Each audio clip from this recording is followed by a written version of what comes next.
Carlos Castaneda's Tales of Power, Part 2, The Tonal and the Nagual, Chapter 2, The Island of the Tonal. Don Juan and I met again the next day at the same park around noon. He was still wearing his brown suit. We sat on a bench. He took off his coat, folded it very carefully, but with an air of supreme casualness, and laid it on the bench. His casualness was very studied, and yet it was completely natural. I caught myself staring at him. He seemed to be aware of the paradox he was presenting to me, and smiled. He straightened his necktie, and he had on a beige, long-sleeve shirt. It fitted him very well. I still have on my suit because I want to tell you something of great importance, he said, patting me on the shoulder. You had a good performance yesterday. Now it's time to come to some final agreements. He paused for a long moment. He seemed to be preparing a statement. I had a strange feeling in my stomach. My immediate assumption was that he was going to tell me the sorcerer's explanation. He stood up a couple times, paced back and forth in front of me, as if it were difficult to voice what he had in mind. Let's go to the restaurant across the street and have a bite to eat, he finally said. He unfolded his coat, and before he put it on, he showed me that it was fully lined. It was made to order, he said, and smiled as if he were proud of it, as if it mattered. I have to call your attention to it, or you wouldn't notice it, and it is very important that you are aware of it. You are aware of everything only when you think you should be. The condition of a warrior, however, is to be aware of everything at all times. My suit and all this paraphernalia is important because it represents my condition in life, or rather the condition one of the two parts of my totality. This discussion has been pending. I feel that now is the time to have it. It has to be done properly, though, or it will never make sense. I wanted my suit to give you the first clue. I think it has. Now it is time to talk. For in matters of this topic, there is no complete understanding without talking. What is the topic, Don Juan? The totality of oneself, he said. He stood up abruptly and led me to a restaurant in a large hotel across the street. A hostess with a rather unfriendly disposition gave us a table inside in a back corner. Obviously, the choice places were around the windows. I told Don Juan that the woman reminded me of another hostess in a restaurant in Arizona where Don Juan and I had once gone to eat, who had asked us before she handed out the menu if we had enough money to pay. I don't blame this poor woman either, Don Juan said, as if sympathizing with her. She too, like the other one, is afraid of Mexicans. He laughed softly. A couple of people at the adjacent tables turned their heads around and looked at us. Don Juan said that without knowing, or perhaps even in spite of herself, the hostess had given us the best table in the house, a table where we could talk and I could write to my heart's content. I had just taken my writing pad out of my pocket and put it on the table when the waiter suddenly loomed over us. He seemed to be in a bad mood. He stood over us with a challenging air. Don Juan proceeded to order a very elaborate meal for himself. He ordered without looking at the menu as if he knew it by heart. I was at a loss. The waiter had appeared unexpectedly, and I had not had time to read the menu. So I told him that I would have the same. Don Juan whispered in my ear, I bet you that they don't have what I just ordered.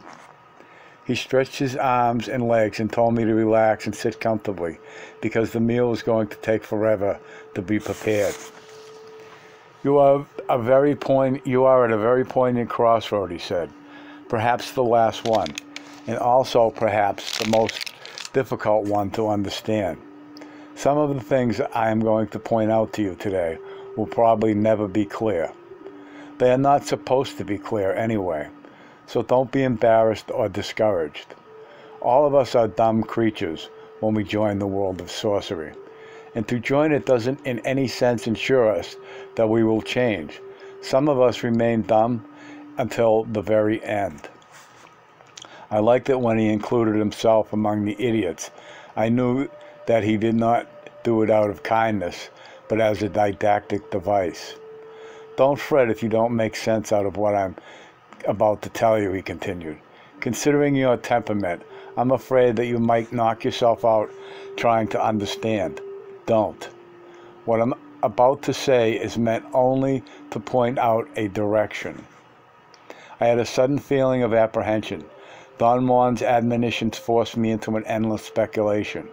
He had warned me on the other occasions in very difficult and very much the same fashion, and every time he had done so, what he was warning me about had turned out to be a devastating issue. It makes me very nervous when you talk to me this way, I said. I know it, he replied calmly. I'm deliberately trying to get you on your toes. I need your attention, your undivided attention. He paused and I looked at him. I laughed nervously and involuntarily. I knew that he was stretching the dramatic possibilities of the situation as far as he could. I'm not telling you all this for effect, he said, as if he had read my thoughts. I'm simply giving you time to make the proper adjustments. At that moment, the waiter stopped at our table to announce that they did not have what we had ordered. Don Juan laughed out loud and ordered tortillas and beans. The waiter chuckled scornfully and said that they did not serve them and suggested steak or chicken. We settled for some soup. We ate in silence. I did not like the soup, and I could not finish it, but Don Juan ate all of his. I have put on my suit, he said all of a sudden, in order to tell you something you already know, but what needs to be clarified if it is going to be effective.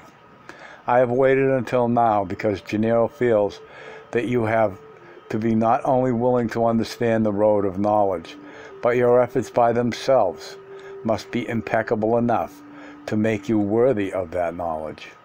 You have done well. Now I will tell you the sorcerer's explanation. He paused again, rubbed his cheeks, and played with his tongue inside his mouth as if he were feeling his teeth.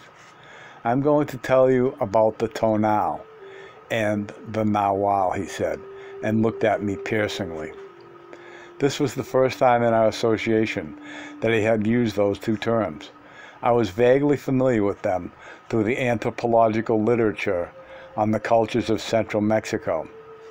I knew that the Tonal, pronounced Tonal, was thought to be a kind of guardian spirit, usually an animal that a child obtained at birth with which he had intimate ties for the rest of his life. The Nagual, pronounced Nagual, was the name given to the animal into which sorcerers could allegedly transform themselves, or to the sorcerers that elicited such a transformation. This is my Tonal, Don Juan said, rubbing his hands on his chest. Your suit? No, my person. He pounded his chest and his thighs and the side of his ribs. My Tonal is all of this. He explained that every human being had two sides, two separate entities, two counterparts, which became operative at the moment of birth. One was called the Tonal, and the other the Nagual. I told him that anthropologists knew about the two concepts. He let me speak without interrupting me.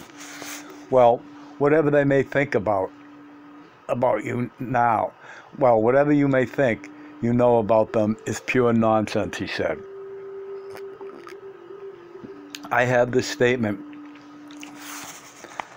base this statement on the fact that whatever I'm telling you about the Tonal and the Nagual could not possibly have been told you before.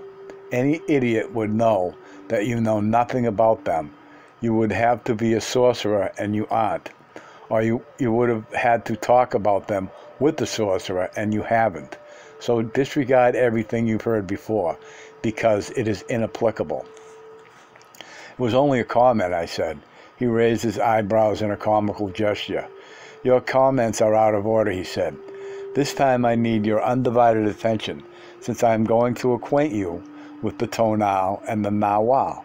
Sorcerers have a special and unique interest in that knowledge. I would say that the Tonal and the Nagual are in the exclusive realm of men of knowledge. In your case, this is the lid that closes everything I have taught you. Thus, I have waited until now to talk about them. The Tonal is not an animal that guards a person. I would rather say that it is a guardian that could be represented as an animal, but that is not the important point. He smiled and winked at me. I'm using your own words now, he said. The Tonal is the social person. He laughed, I suppose, at the sight of my bewilderment. The Tonal is, rightfully so, a protector, a guardian that most of the time turns into a god. I fumbled with my notebook. I was trying to pay attention to what he was saying. He laughed and mimicked my nervous movements. The Tonal is the organizer of the world, he proceeded. Perhaps the best way of describing its monumental work is to say that on its shoulders rests the task of setting the chaos of the world in order. It is not far-fetched to maintain, and as sorcerers do, that everything we know and do as men is the work of the Tonal. At this moment, for instance, what is engaged in trying to make sense out of our conversation is your Tonal. Without it, there would only be weird sounds and grimaces, and you wouldn't understand a thing of what I'm saying. I would say then that the Tonal is a guardian that protects something priceless, our very being. Therefore, an inherent quality of the Tonal is to be cagey and jealous of its doings. And since its doings are by far the most important part of our lives, it is no wonder that it eventually changes in every one of us from a guardian into a god. He stopped and asked me if I had understood. I automatically nodded my head affirmatively, and he smiled with an air of incredulity. You know what I mean. A guardian is broad-minded in understanding, he explained. A god, on the other hand, is a vigilant, narrow-minded, and most of the time despotic. I say then that the Tonal in all of us has been made into a petty and despotic god when it should be a broad-minded guardian. I definitely was not following the trend of his explanation. I heard and wrote down every word, and yet I seemed to be stuck with some internal dialogue of my own. It is very hard for me to follow your point, I said. If you didn't get hooked on talking to yourself, you would have no quarrels, he said cuttingly. His remark threw me into a long, explanatory statement. I finally caught myself and apologized for my insistence on defending myself. He smiled and made a gesture that seemed to indicate that my attitude had not really annoyed him. The Tonal is everything we are, he proceeded. Name it. Anything we have a word for is the Tonal. And since the Tonal is its own doings, then everything obviously has to fall under its domain.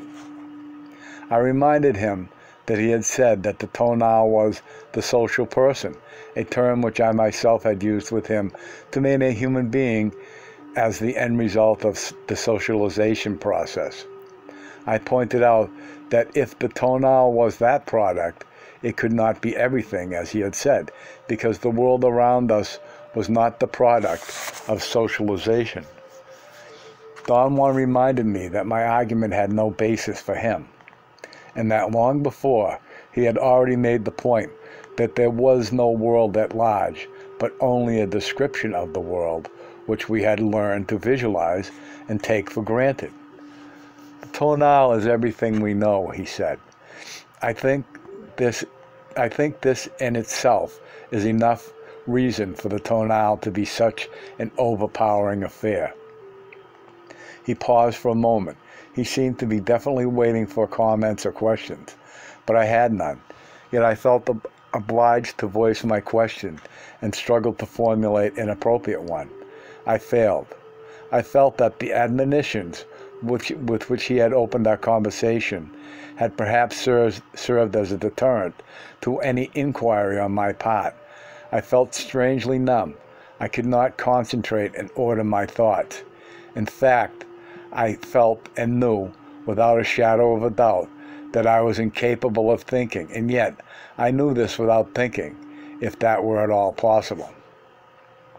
I looked at Don Juan. He was staring at the middle part of my body. He lifted his eyes, and my clarity of mind returned instantly. The tonal is everything we know, he repeated slowly. And that includes not only us as persons, but everything in our world. It can be said that the tonal is everything that meets the eye. We begin to groom it at the moment of birth. The moment we take the first gasp of air, we are also breathing in the power of the tonal. So it is not proper to say that the tonal of a human being is intimately tied to his birth. So it is proper to say that the tonal of a human being is intimately tied to his birth. You must remember this point. It is of great importance in understanding all of this. The tonal begins at birth and ends at death. I wanted to recapitulate all the points he had made. I went so far as opening my mouth to ask him to repeat the salient points of our conversation. But to my amazement, I could not vocalize my words. I was experiencing a most curious incapacity. My words were heavy, and I had no control over that sensation. I looked at Don Juan to signal him that I could not talk. He was again staring at the area around my stomach. He lifted his eyes and asked me how I felt. Words poured out of me as if I had been unplugged. I told him that I had been having the peculiar sensation of not being able to talk or think, and yet my thoughts had been crystal clear. Your thoughts have been crystal clear, he asked. I realized then that the clarity had not pertained to my thoughts, but to my perception of the world. Are you doing something to me, Don Juan? I asked. I am trying to convince you that your comments are not necessary, he said, and laughed. You mean you don't want me to ask questions? No, ask anything you want, but don't let your attention waver. I had to admit that I had been distracted by the immensity of the topic. I still cannot understand, Don Juan, what you mean by the statement that the tonal is everything, I said after a moment's pause. The tonal is what makes the world. Is the tonal the creator of the world? Don Juan scratched his temples. The tonal makes the world only in a manner of speaking. It cannot create or change anything. And yet, it makes the world because its function is to judge, and assess, and witness.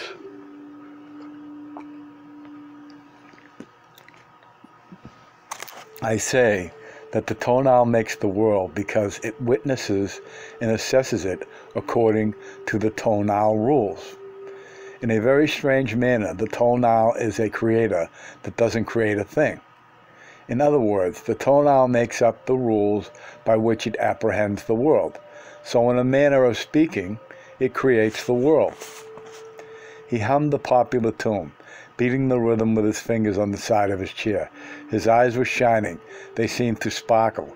He chuckled, shaking his head. You're not following me, he said, smiling. I am. I have no problems, I said, but I did not sound very convincing. The tonal is an island, he explained. The best way of describing it is to say that the tonal is this. He ran his hand over the tabletop. We can say that the tonal is like the top of this table, an island. And on this table we have everything. This island is, in fact, the world. There is a personal tonal for every one of us, and there is a collective one for all of us at any given time, which we can call the tonal of the times. He pointed to the rows of tables in the restaurant. Look, every table has the same configuration. Certain items are present on all of them. They are, however, individually different from each other. Some tables are more crowded than others. They have different food on them, different plates, different atmosphere. Yet you have to admit that all the tables in this restaurant are very alike. The same thing happens with the tonal. We can say that the tonal of the times is what makes us alike. In the same way, it makes all the tables in this restaurant alike. Each table separately, nevertheless, is an individual case, just like the personal tonal of each one of us. But the important factor to keep in mind is that everything we know about ourselves and about our world is on the island of the tonal. See what I mean? If the tonal is everything we know about ourselves and our world, what then is the Nagual? The Nagual is the part of the world which we do not deal with at all. I beg your pardon?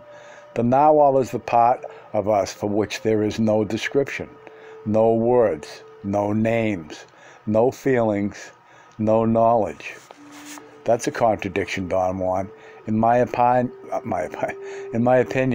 if it can't be felt or described or named, it cannot exist.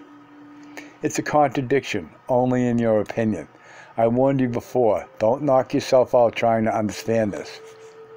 Would you say that the Nagual is the mind? No, the mind is an item on the table. The mind is part of the tonal. Let's say that the mind is the chili sauce.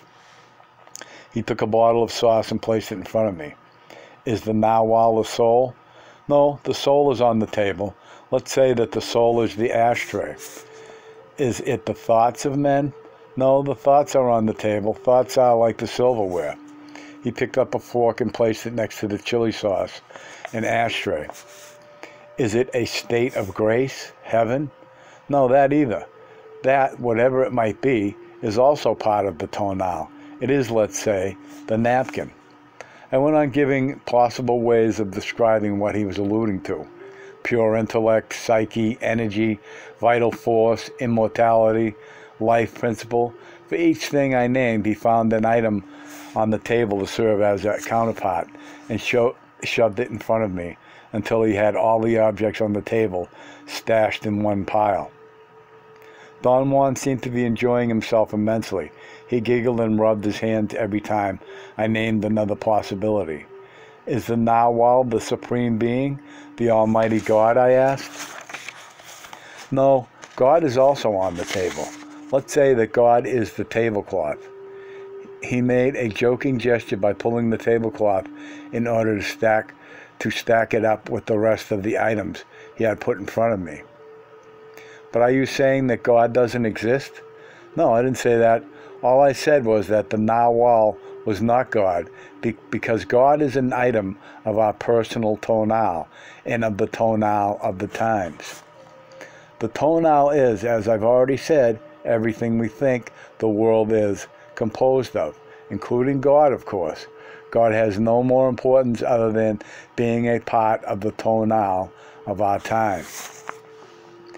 In my understanding, Don Juan, God is everything. Aren't we talking about the same thing? No, God is only everything if you think of, therefore, properly speaking, he is only another item on the island. God cannot be witnessed at all. He can only be talked about. The Nagual, on the other hand, is at the service of a warrior. It can be witnessed, but it cannot be talked about. If the Nagual is not any of these things I have mentioned, I said, perhaps you can tell me about its location. Where is it?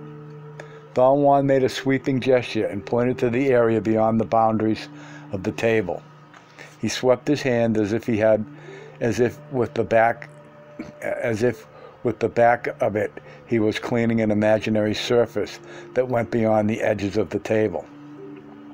The Nagual is there, he said. There, surrounding the island. The Nagual is there, where power hovers. My sense from the moment we are born, we sense from the moment that we are born, that there are two parts of us. At the time of birth and for a while after, we are all Nagual. We sense then that in order to function, we need a counterpart to what we have. The tonal is missing, and it gives us, from the very beginning, a feeling of incompleteness. The tonal starts to develop, and it becomes utterly important to our functioning. So important that it opaques the shine of the Nagual. It overwhelms it, and from the moment we become all tonal, we do nothing else but to increment that old feeling of incompleteness which accompanies us from the moment of our birth, and which tells us constantly that there is another part to give us completeness. From the moment we became all tonal, we begin making pairs. We sense our two sides, but we always represent them with items of the tonal. We say that the two parts are like the soul and the body, or the mind and matter, or good and evil, God and Satan. We never realize, however, that we are merely pairing things on the island, very much like pairing coffee and tea, or bread and tortilla, or chili and mustard. I tell you, we are weird animals. We get carried away in our madness, and we believe ourselves to be making perfect sense. Don Juan stood up, addressed me as if he were an orator. He pointed his index finger at me and made his head shiver. Man doesn't move between good and evil, he said, in a hilariously rhetorical tone, grabbing the salt and pepper shakers in both hands. His true movement is between negativeness and positiveness. He dropped the salt and pepper and clutched the knife and fork. You're wrong. There is no movement, he continued, as if he were answering himself. Man is only mind. He took the bottle of sauce and held it up. Then he put it down. As you can see, he said softly, we can easily replace chili sauce for mind and end up saying, man is only chili sauce. Doing that won't make us more demented than we already are. I'm afraid I haven't asked the right question, I said. Maybe we could arrive at a better understanding if I asked what one can specifically find in that area beyond the island. There is no way of answering that. If I would say nothing, I would only make the Nagual part of the tonal. All I can say is that there, beyond the island, one finds the Nagual. Whoops. But when you call it the Nagual, aren't you also placing it on the island? No, I named it only because I wanted to make you aware of it. All right, but becoming aware of it is the step that has turned the Nagual into a new item of my tonal. I'm afraid you do not understand. I have named the tonal and the Nagual as a true pair. That is all I have done. He reminded me that once, while trying to explain to him my insistence on meaning, I had discussed the idea that children might not be capable of comprehending the difference between father and mother until they were quite developed in terms of handling meanings, and that they would perhaps believe that it might be that father wears pants and mother skirts, or other differences dealing with hairstyle or size of body or items of clothing. We certainly do the same thing with the two parts of us, he said. We sense that there is another side to us, but when we try to pin down that other side, the tonal gets hold of the baton, and as a director, it is quite petty and jealous. It dazzles us with its cunningness and forces us to obliterate the slightest inkling of the other part of the true pair, the Nagual. End of chapter.